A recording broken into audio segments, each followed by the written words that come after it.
Welcome to Share a Sip. Today's our guest is Amanda. She's Mushroom Momma on Instagram, and we both have our babies here. All right, so we're gonna be trying the Insider from Vinum Cellars. I'll link the wine in the comments. It's a Pinot Noir, and we're gonna learn a little more about Amanda. All right, so tell us a little bit how you started your bakery, like bake shop or whatever, and how long you've been doing it.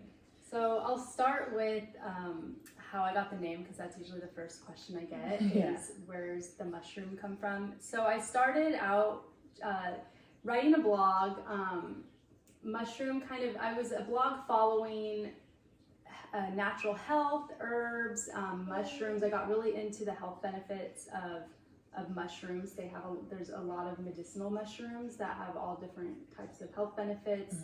And the reason I was into getting the natural health was I was working as a Montessori teacher in a classroom with toddlers, and I wanted any way to keep my immunity stronger. I would get sneezed in the face all the time, and it was just, you'd get sick every year. So I was just trying to find ways to stay healthy through the winters. And so I got really into just trying to build my immunity naturally. Okay. And then that kind of led to fermenting things, kombucha. I was doing apple cider vinegar every morning.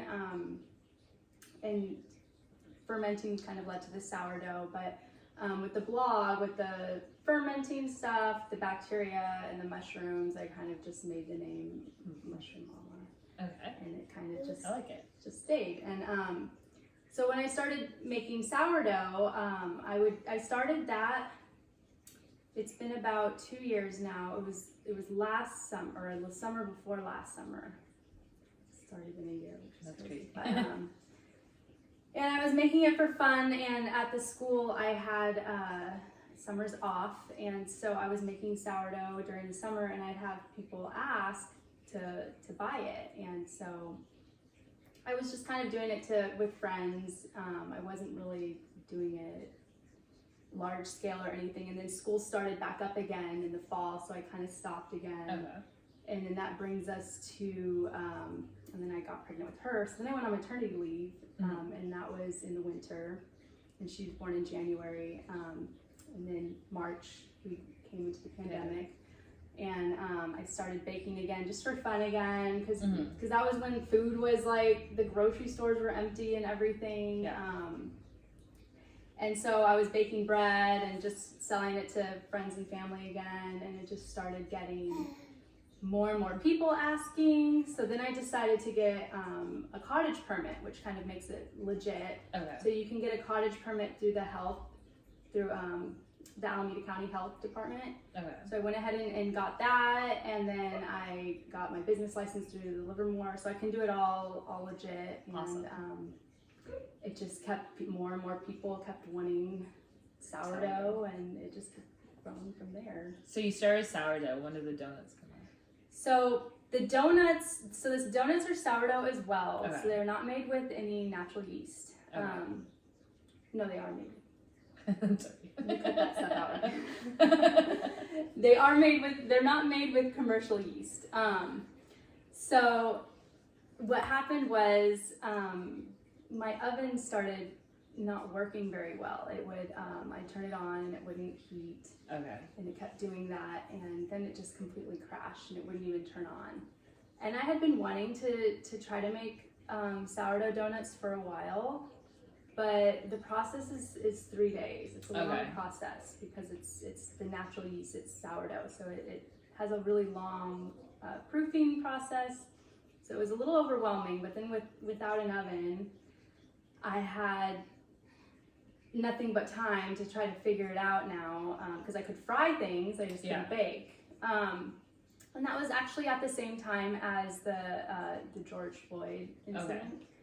And I really wanted to raise money for the causes, for everything going on, like Black Lives Matter and everything. So I just did them for fun, for a one-time thing. I was like, okay, I'm gonna make sourdough donuts, and the money I'm making from these for these 2 weeks. It's all going to be donated to certain causes. So we donated to the Advancement Project, and we donated to a group that was donating money to people that had lost their businesses during all the riots and protests. So when I did that, they got really popular, and more people were asking. So I was like, okay, well, I guess I'll make them a weekly thing. And then it just kept getting more and more people wanted them. I had one business reach out to do a pop-up, so I did my first pop-up with them, and that was at the Press in downtown Livermore. And I didn't know what to expect. I wasn't making very many at the time. I think I made, that was probably,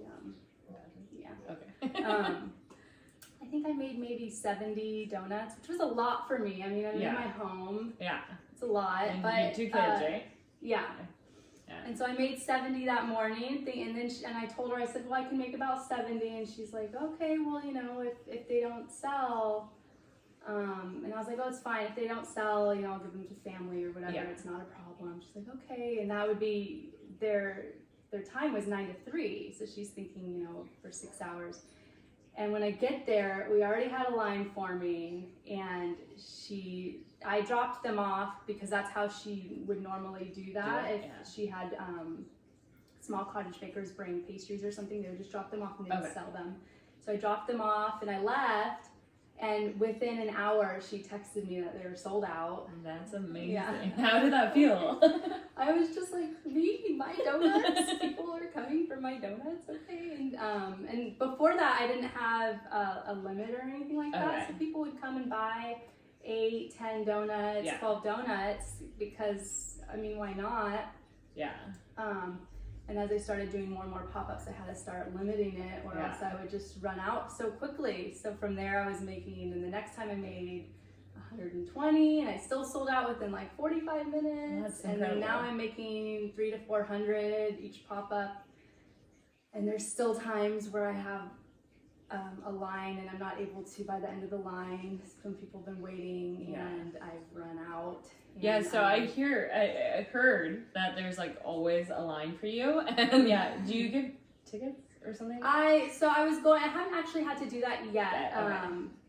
So I had made a plan though that the next time I had a really long line to where I didn't know you could sell how many I would have, if I'd have enough, that I could give people tickets in line so that they knew, okay, if I had a certain amount of tickets per donut, and if I ran out of tickets here in line, those people they don't have to wait. Because I think that's the biggest bummer, is when they've waited a long time. And you're sold out. And then I run out, so they waited for nothing, and I feel so bad, and I'm like, I don't have any, I'm sorry, but it's the worst.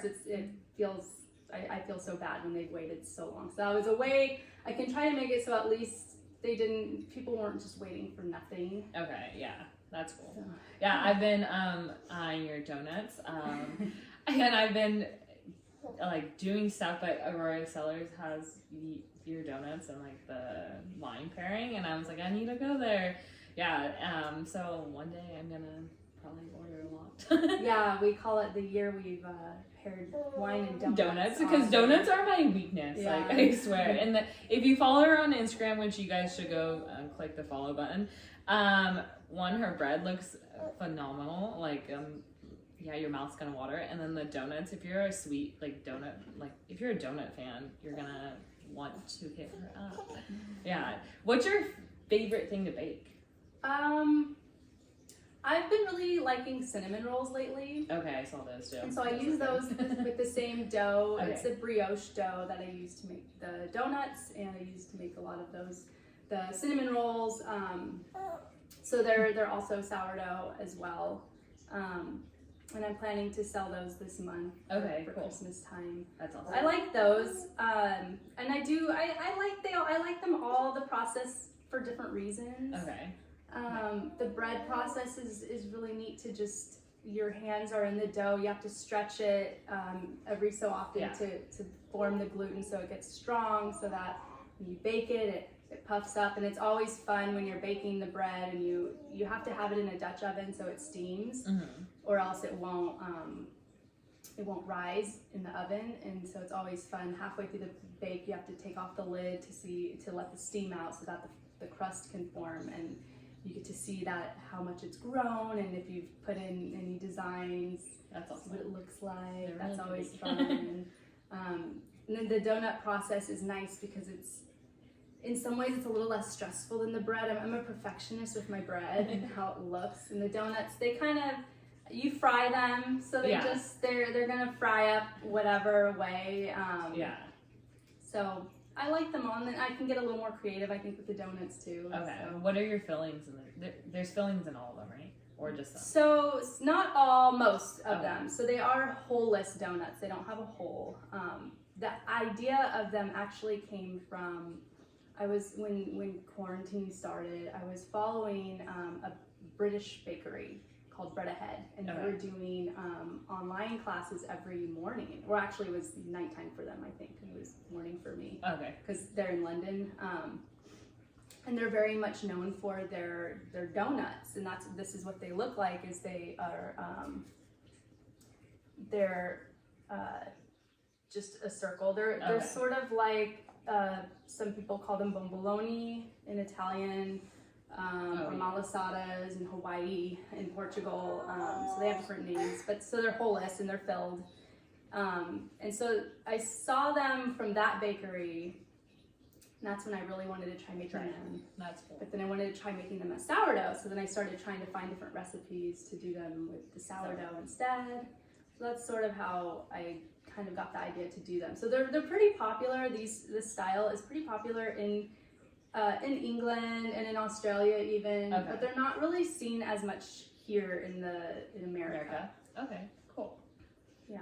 Yeah. And then if people want to buy your bread or your donuts, how do you do that? So currently on Instagram, I post everything because I don't have a storefront. I'm out of my home kitchen. I do pop-ups, which I post on Instagram where I will be at. I try to do about 2 a month, if not more. When I'm not doing a pop-up, I do flash sales. So I post on Instagram. I have bread available. DM me right now to claim your bread or donuts.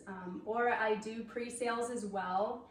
So I will open pre-orders. I have a website linked through Instagram, and people can pre-order for the following week. Cool. So those are kind of the ways I've been selling. Awesome. Yeah. Do you have plans to make anything like else? Like how you started cinnamon rolls? And... Well, I have plans for donut flavors. Okay. I am working on some new bread flavors that will be coming soon as well. Working with a local brewery. Ooh, that's fun. A little hint. That's exciting. My sister will love that. Yeah, I'm pretty excited for that. I think I want to work on more loaf type bread that's more like a pan loaf, like a sandwich bread. Okay, cool. So those are kind of in the plans to make more of those.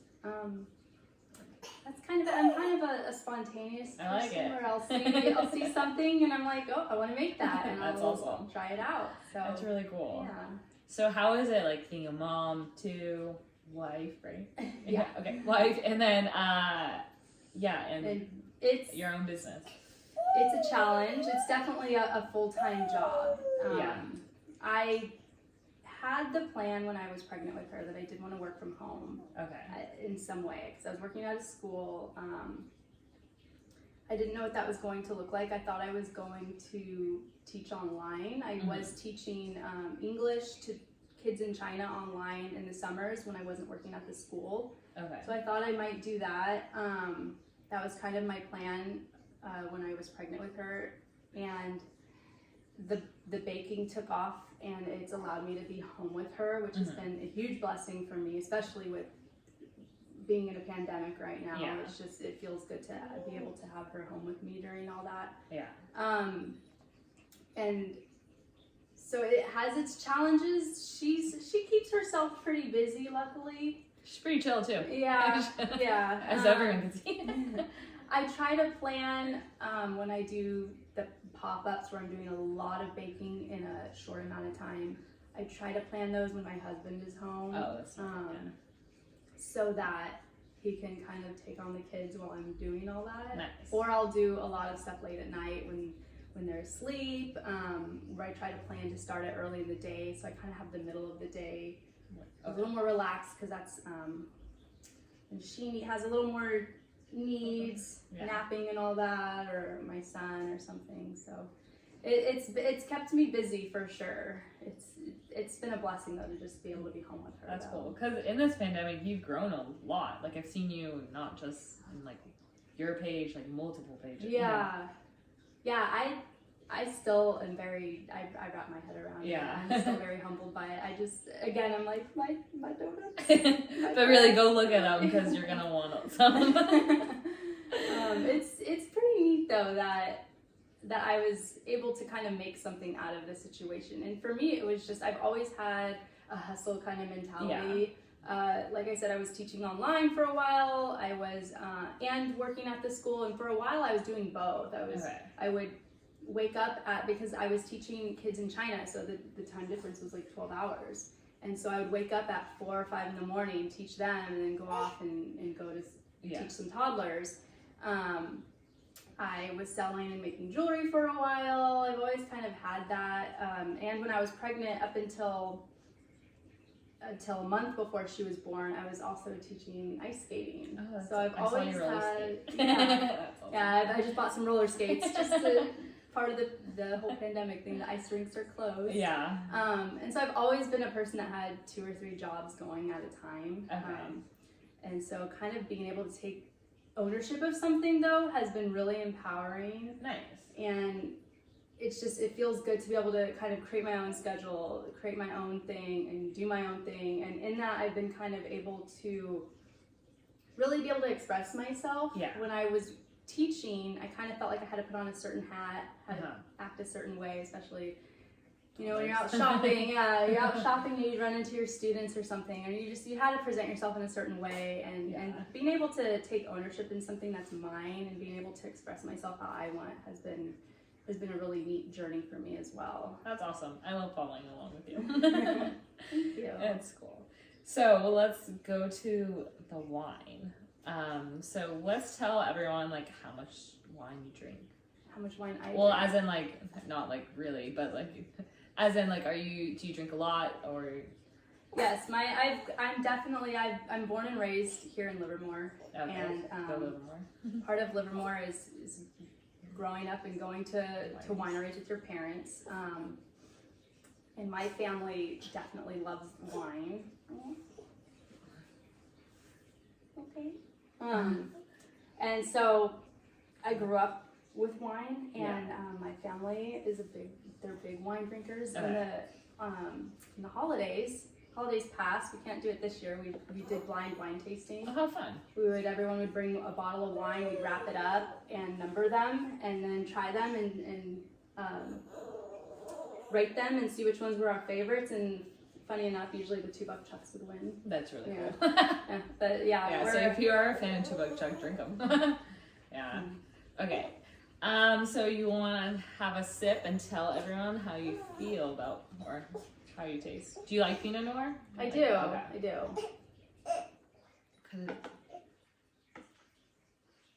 She wants some wine too. I like it. It's like light, enjoyable, and like, I don't know, would you pair it with your bread or donuts?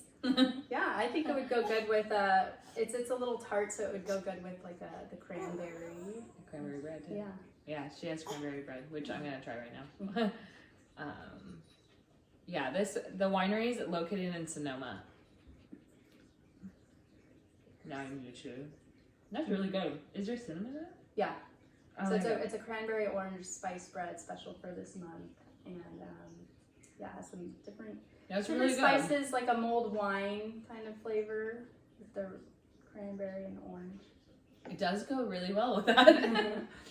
Yeah, so it's located in Sonoma. They don't have a tasting room yet. I'll link all the information down in the comments.